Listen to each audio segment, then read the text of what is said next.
Hello everybody, welcome to another Nephilim builds. Today we're going to go all out as Okarun from Dandadan. As always, keep in mind that these videos are about capturing the spirit of the character rather than capturing their abilities perfectly. With that said, let's start with ability scores. Using the standpoint where we put the 15 to dexterity, speed is his whole thing.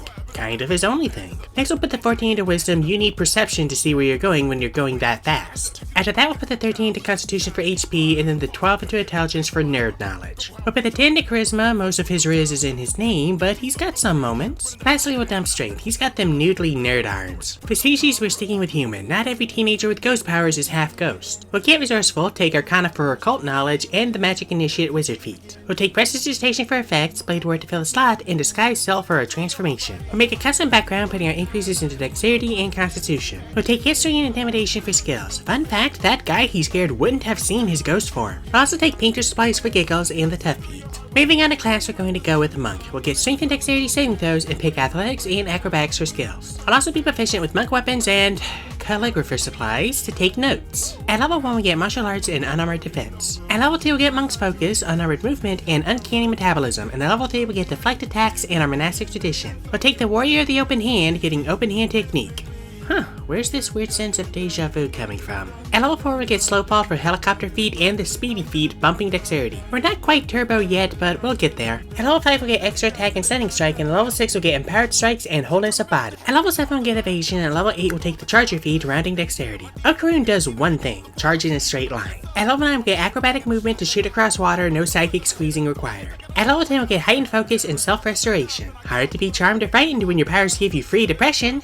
Don't know how it cancels poison though. At level 11 we'll get fleet step, and at level 12 we'll take the crusher feat, rounding constitution. At level 13 we'll get deflect energy, and at level 14 we'll get disciplined survivor. This character is literally just to run fast and kick. I don't have a whole lot to talk about. The anime's great, but I just wish season 1 didn't leave off on a cliffhanger with a character about to be SA'd. Hell, I wish there weren't multiple SA attempts in this show. Oh no, by all means, explain why the SA attempts on a minor are necessary for the story. I'll just be listening to Not Like Us while you do. Look, I've been an anime fan for decades. I know this sort of thing is just part of the culture of anime, but that is a problem. Like, for as mainstream as anime has become, there's a good reason why people will still give us weird looks when we say we like anime. Okay, enough padding. At level 15 we'll get perfect focus, and at level 16 we'll get mage slayer, bumping dexterity. Should come in handy when fighting Serpoians. At level 17 we'll get quivering palm. Fun fact, since your bonus action unarmed strike no longer needs to follow the attack action, you can prime and detonate this on the same turn. At level 18 we'll get superior defense, and at level 19 we'll take the boon of speed, capping dexterity. Lastly at level 20 we'll get body and mind, boosting wisdom and dexterity by 4.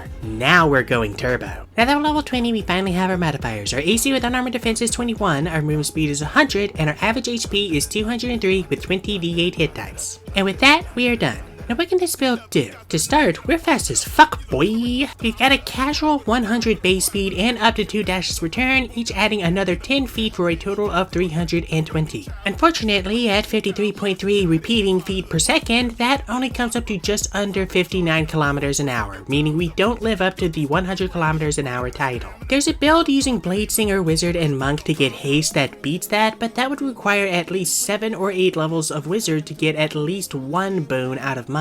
And of course at that point I'm taking the second boon, so I'd have to figure out 12 spells to give someone who only does 2 things. Run really fast, usually in a straight line, and kick. So yes, the build is there, knock yourself out if attainable accuracy is that important to you, but I'm sticking with this. I've been working on my Pride Month videos at the same time as my normal videos for about 2 months now, so I wanted something easy to take some of the load off. Back to the pros, we're also dealing excellent damage with 5 kicks per turn that use d12s and have a +7 damage mod. We also throw in an extra d8 from Charger, or up to 15 feet of kickback from Charger and Crusher. We've also got high AC and HP and all of the fringe benefits of being a monk. Hell, proficiency in strength saves and athletics means even our dumped strength doesn't matter. For weaknesses, we have no range damage whatsoever, plus even with our high AC, a nat 20 is a nat 20. So shadows could theoretically still be a problem. And that's it. Honestly, I thought this would be more of a drag. Thank you guys so much for watching. If you'd like to support my channel, there's a link to my Patreon down in the description.